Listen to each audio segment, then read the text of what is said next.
Single dad slapped by a female manager in his own hotel. 9 minutes later, he fired the entire staff. The slap echoed through the marble lobby louder than any alarm, louder than the clinking glasses at the breakfast bar, louder than the quiet sob a little girl was holding back near the elevator.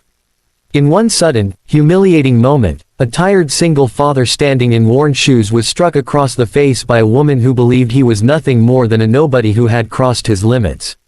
What no one in that hotel realized was that those 9 minutes after the slap would become the longest, most unforgettable 9 minutes of their professional lives. If stories about kindness, second chances, and hidden strength move you even a little, take a moment right now to like this video, share it with someone who needs hope, comment your thoughts, and subscribe to the channel. Sometimes, a single story can change how we see people forever. That morning had begun like most mornings in Daniel Carter's life, heavy and rushed, full of small sacrifices no one noticed. He had woken before dawn in a modest apartment on the edge of the city, gently lifting his 6-year-old daughter Emma from her bed when she refused to wake up for school. Her hair was messy, her cheeks pale, and her eyes carried a quiet sadness she tried to hide every day since her mother passed away 2 years earlier.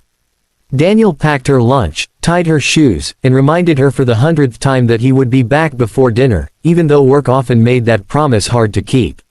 Everything he did revolved around Emma now, every breath measured by her needs and her fragile smile.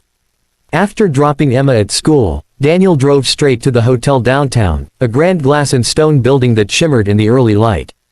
To most people, it was a luxury hotel with chandeliers, uniformed staff, and polished floors. To Daniel, it was something else entirely. It was the last living dream he shared with his late wife, the business they built together from nothing, the place where every brick carried a memory of struggle, hope, and love. Yet almost no one there recognized him anymore. Since stepping back from daily operations after his wife's death, Daniel had chosen to observe quietly, letting managers run things while he focused on being a father first. That morning, Daniel walked into the lobby dressed simply, exhausted from another sleepless night by Emma's bedside after she had a fever. His shoulders were slumped, his face unshaven, and his eyes carried the weight of years of grief and responsibility. To anyone watching, he looked like just another guest who didn't quite belong among the expensive suits and polished smiles. He approached the front desk to ask about a complaint he had received through an anonymous feedback channel, one that mentioned rude behavior and neglect toward families with children. The female manager on duty noticed him immediately, but not with concern or respect. Her gaze swept over him with judgment, irritation building before he even spoke. She had built her authority on sharp words and fear, and she had little patience for anyone she believed beneath her. When Daniel calmly tried to explain why he was there and asked to speak privately about staff behavior, she interpreted his tone as disrespect. Her voice rose, drawing attention, and her posture stiffened as if she were defending her territory. What happened next stunned everyone nearby. In a moment of unchecked arrogance and rage, she raised her hand and slapped Daniel across the face, accusing him of harassment and trying to intimidate her. The sound cut through the lobby like glass shattering. Guests froze mid-step. Staff members turned away, pretending not to see. Near the elevators, Emma, who had been brought along because Daniel couldn't leave her alone that morning, watched with wide, terrified eyes as her father staggered slightly but did not fall. Daniel did not shout. He did not raise his hand or his voice. He simply stood there, absorbing not just the pain of the slap but the deeper pain of humiliation in front of his child. He bent down, gently wiped Emma's tears with his thumb, and asked her to wait by the couch. His calm frightened the staff more than anger ever could. He looked around the lobby, noticing how quickly eyes dropped, how no one stepped forward, how silence became complicity. He checked his watch. 9 minutes. In those 9 minutes, Daniel walked slowly to a quiet corner of the lobby and made a series of phone calls. Each call was brief, controlled, and heavy with meaning. Years ago, he had promised himself he would never run his business through fear or ego, yet what he had just witnessed told him the hotel had become exactly that. His mind replayed the anonymous complaints, the recent drop in family bookings, the tension he had sensed but chosen to ignore. The slap was not the problem. It was the symptom. As the minutes passed, the manager paced, convinced she had asserted dominance, whispering to staff about removing the troublemaker. Some employees nodded nervously, others looked uneasy, knowing deep down that something was terribly wrong. Emma sat quietly, clutching her backpack, watching adults fail the most basic test of humanity. When the 9th minute ended, the atmosphere shifted. The hotel doors opened again, this time not with the casual ease of guests but with purpose. Senior board members, legal advisors, and the head of security entered the lobby together, their expressions serious and focused. Confusion rippled through the staff as they recognized faces usually reserved for boardrooms, not breakfast service. Daniel stepped forward, his voice calm but steady, finally introducing himself not with anger, but with truth. He revealed who he was, what the hotel meant to him, and why he had allowed things to operate as they were.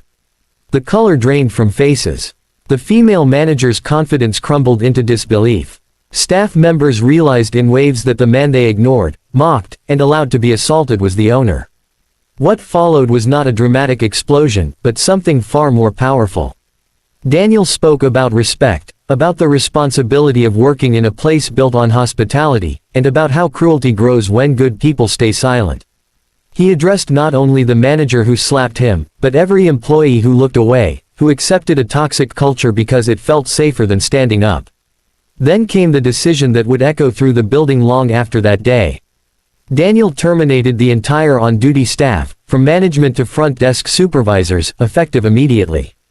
Not out of revenge, but out of necessity. He made it clear that a business could recover from financial loss but not from moral decay. The hotel would close for the day. A full internal review would follow. Those who wished to return would have to reapply under a new system built on empathy, accountability, and respect. The lobby fell silent again, but this time it was not the silence of fear. It was the silence of realization. In the days that followed, news spread quickly. Some criticized Daniel for being too harsh, others praised his courage.